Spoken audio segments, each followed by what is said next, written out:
വെറുതെ മറ്റുള്ളവരുടെ പേരിൽ കുറ്റം ചാരുന്ന ഒരു ഏർപ്പാട് നമുക്ക് കുറ്റമാനയ്ക്ക് പിന്നെ ആനയ്ക്കാരന് ഇത് ശരിയായ രീതിയല്ല. യഥാർത്ഥ കാതലായ പ്രശ്നം എന്താണ് എന്ന് മനസ്സിലാക്കാൻ ശ്രമിക്കാറുണ്ട്. ഇന്നും ഇത്ര പ്രധാനപ്പെട്ട ഒരു കാര്യത്തെക്കുറിച്ച് ചിന്തിക്കുമ്പോൾ വേണ്ടത്ര ആളുകൾ ഇന്നിവിടെ എത്തിച്ചേരാത്തത് തന്നെ ഞാൻ ഈ നേരത്തെ സൂചിപ്പിച്ച അലംഭാവത്തിന്റെ ഒരു പ്രത്യക്ഷ ഉദാഹരണമാണ്.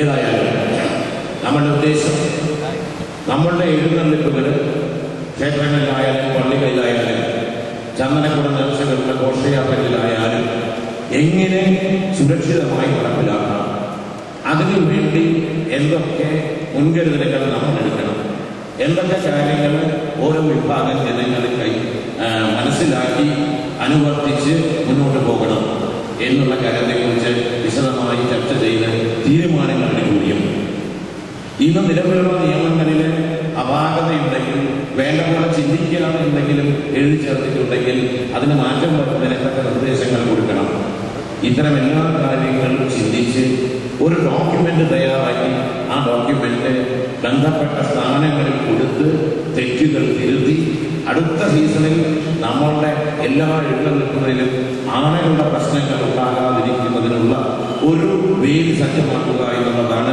ഇന്ന് ഈ വേദി കൊണ്ട് നമ്മൾ ഉദ്ദേശിക്കുന്നത്. കൂടുതൽ കാര്യങ്ങൾ നമ്മുടെ മറ്റ് ചർച്ചകളിലേക്ക് വരും. നമ്മുടെ ഉദ്ഘാടന നേരമില്ല വളരെയധികം ധൃതി പിടിച്ച തിരക്കിട്ട മറ്റ് പരിപാടികളുമുണ്ട്. അതുകൊണ്ട് ഒട്ടും തെറ്റാതെ ഞാൻ എൻ്റെ ഔദ്യോഗിക കൃത്യത്തിലേക്ക് കടക്കുകയാണ്. ഈ യോഗം ഉദ്ഘാടനം ചെയ്യുന്നത് തൃശ്ശൂർ MLA മുൻ നിയമസഭാ സ്പീക്കർ ശ്രീ തേരമ്പിൽ രാമകൃഷ്ണനാണ്. ആന സംരക്ഷണ സമിതിയുടേത് മാത്രമല്ല തൃശ്ശൂരിലെ എല്ലാ നല്ല കാര്യങ്ങൾക്കും എന്നും സഹായ സഹകരണങ്ങൾ നൽകിയിട്ടുള്ള നമ്മുടെ മുൻപന്തിയിൽ നിന്ന് പ്രവർത്തിക്കാൻ തയ്യാറായിട്ടുള്ള ശ്രീ തേരമ്പിൽ രാമകൃഷ്ണനെ ഹൃദയത്തിൻ്റെ ഭാഷയിൽ നിങ്ങൾക്ക് എല്ലാവർക്കും വേണ്ടി ഈ രംഗവേദിയിലേക്ക് സ്വാഗതം ചെയ്യുന്നു. ഈ യോഗത്തിൽ അധ്യക്ഷത വഹിക്കുന്നത് ഡോക്ടർ KR കൈമൾ സാറാണ്. കൈമൾ സാർ നാം പരിചയപ്പെടുത്തേണ്ട കാര്യമില്ല. അദ്ദേഹത്തിന് ജീവിതം തന്നെ ആനകൾക്ക് വേണ്ടി ഒഴിഞ്ഞു വെച്ചിട്ടുള്ള കൂട്ടത്തിലുള്ള വ്യക്തിയാണ്. അദ്ദേഹമാണ് യോഗാധ്യക്ഷൻ. അദ്ദേഹത്തെ ഹൃദയപൂർവ്വം സ്വാഗതം ചെയ്യുന്നു. ഈ പ്രദർശനം ഉദ്ഘാടനം ചെയ്യുന്ന ബാബു M. ബാലുശ്ശേരി MLA അദ്ദേഹം താമസിയാതെ ഇവിടെ എത്തിച്ചേരുന്നതാണ്. നാളെ നടക്കുന്ന പ്രദർശനത്തിന്റെ ഉദ്ഘാടനത്തിന് അദ്ദേഹത്തെ വരുമ്പോൾ നമുക്ക് സ്വാഗതം ചെയ്യാം. അദ്ദേഹം വരുമെന്ന് അറിയിക്കുകയാണ് ചെയ്യുന്നത്. ആശംസകൾ അർപ്പിക്കുന്നതിന് വേണ്ടി ഇവിടെ എത്തിച്ചേരാമെന്ന് എത്തിക്കുന്നവരാണ് കൊച്ചി ദേവസ്വം ബോർഡിന്റെ പ്രസിഡന്റ് ശ്രീ TG രവിയാണ്. അദ്ദേഹം വന്നെത്തി ചേരുമെന്ന് തന്നെയാണ് അല്പം നമുക്ക് സൂചന. പിന്നെ ആശംസകൾ അർപ്പിക്കുന്നതിന് തിരുവമ്പാടി ദേവസ്വത്തിന്റെ പ്രസിഡന്റ് ശ്രീ FCS ഇവിടെ എത്തിയിട്ടുണ്ട്. അദ്ദേഹത്തെ ഹൃദയപൂർവ്വം സ്വാഗതം ചെയ്യുന്നു.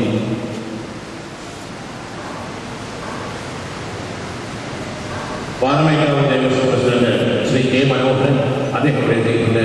അദ്ദേഹത്തെയും ഹൃദയപൂർവ്വം സ്വാഗതം ചെയ്യുന്നു. ആന ഉടമസ്ഥ ഫെഡറേഷന്റെ സെക്രട്ടറി ശ്രീ ശശികുമാർ ഇവിടെ ആശംസനായി എത്തിയിട്ടുണ്ട്.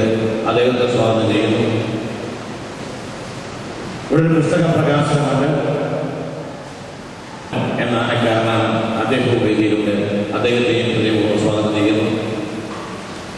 ആന സംരക്ഷണ സമിതിയുടെ മുന്നണി പ്രവർത്തകരായ ഡോക്ടർ ശീലൻ, ഡോക്ടർ പണിക്കർ എന്നിവർ വേദിയിലുണ്ട്. അവരെ സ്വാഗതം ചെയ്യുന്നില്ലെങ്കിലും അവർ ഇവിടെ എത്തിയത് ഈ കാര്യങ്ങൾ നിയന്ത്രിക്കാൻ നിയന്ത്രണം ഏറ്റെടുത്തതിൽ നന്നായി എന്ന് മാത്രം പറഞ്ഞുകൊണ്ട് പറയുന്നു. ഇവിടെ വന്നെത്തിയിട്ടുള്ളവർ എല്ലാവരെയും ഈ കാര്യത്തിൻ്റെ ഗൗരവം മനസ്സിലാക്കി ഈ കാര്യത്തിൽ നമുക്ക് ചെയ്യാനുള്ള കാര്യങ്ങൾ എന്താണെന്ന് മനസ്സിലാക്കി പ്രവർത്തിക്കാൻ തയ്യാറായി ഇവിടെ വന്നിട്ടുള്ള ചെറിയതെങ്കിലും ചുമതലാബോധമുള്ളവരാണെന്നാണ് ഇവിടെയുള്ളത്. ആ സദസ്സിലെ എല്ലാവരെയും ഹൃദയത്തിൻ്റെ ഭാഷയിൽ സ്വാഗതം ചെയ്യുന്നു. ഈ നേരത്തെ നിങ്ങൾക്ക് കിട്ടിയ ഘടകത്തിൽ പറഞ്ഞിരുന്ന ചിലർ മറ്റു പല കാരണങ്ങളാലും വന്നിട്ട് ചേർന്നിട്ടില്ല എന്ന് കൂടി അറിയിച്ചുകൊണ്ട് ഈ യോഗം ഉദ്ഘാടനം ചെയ്യുന്നതിന് വേണ്ടി ബഹുമാനപ്പെട്ട MLA ശ്രീ തേരമ്പിൽ രാമകൃഷ്ണൻ അവരെ ക്ഷണിക്കുന്നു.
ഒരു പരിഗണനയുണ്ട്.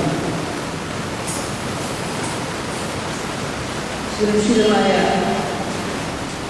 ആനയെടുക്കുന്ന ഞങ്ങളുടെ വിഷയത്തെ സംബന്ധിച്ച് ഇങ്ങനെയുള്ള സുവിധാൻ സംഘടിപ്പിച്ച ഇതിൻ്റെ ഭാരവാഹികളെ ഞാൻ അങ്ങേയറ്റം അഭിനന്ദിക്കാം.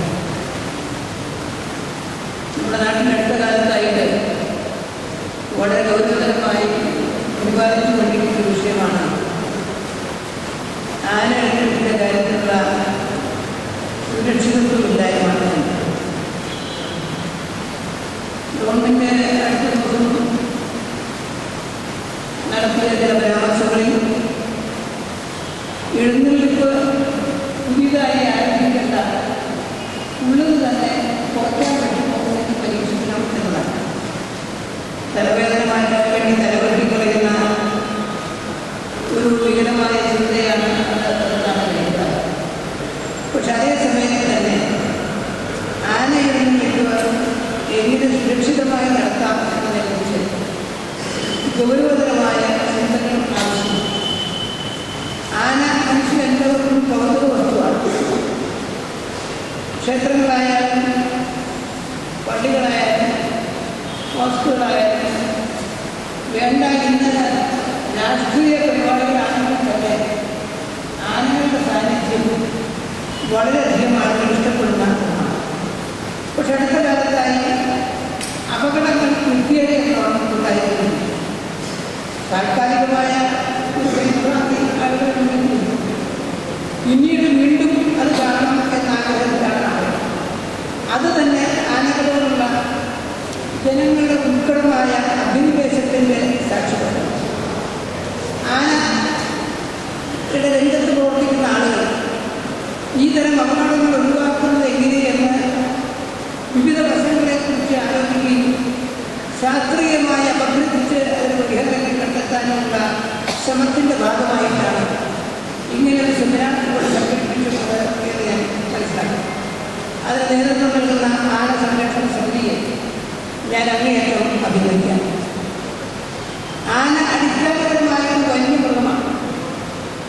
കാട്ടിൽ ജീവിക്കാൻ വേണ്ട ശരീരഘടനയും മറ്റ് ഘടനാ ശൈലിയുമൊക്കെയുള്ള ഒരു ജീവിയെ നമ്മൾ കുറേയൊക്കെ ബലപ്രയോഗം കൊണ്ട് അല്ലെങ്കിൽ പറ്റിച്ച് നാട്ടിലേക്ക് കൊണ്ടുവരുമ്പോൾ സ്വാഭാവികമായും അവരുടെ ചിന്തയിലും പെരുമാറ്റത്തിനുമൊക്കെ സ്വല്പം അപാകതകളുണ്ടാക്കുന്ന സ്വാഭാവികമാണ്.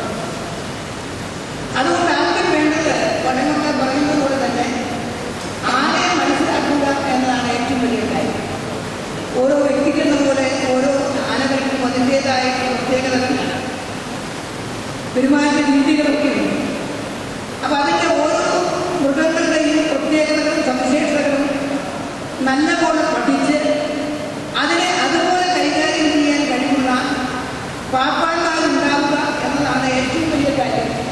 കാരണം കാഴ്ചയിൽ വലിയ ആനയെ, ശക്തിയിൽ വലിയ ആനയെ, കരുത്തനായ ആനയെ പുരോഗതിസ്ഥാനായ മനുഷ്യൻ നിയന്ത്രിക്കണം എന്ന് വന്നാൽ അത് കായികപരം കൊണ്ടല്ല, ഭീഷണി കൊണ്ടല്ല, ബുദ്ധിപരമായ പ്രക്രിയകൾ കൊണ്ടായിരിക്കണം, മനഃശാസ്ത്രപരമായ സമീപനം കൊണ്ടായിരിക്കണം, വൈകാരികമായ ഇണങ്ങിച്ചേരുകൾ കൊണ്ടായിരിക്കണം എന്ന അടിസ്ഥാന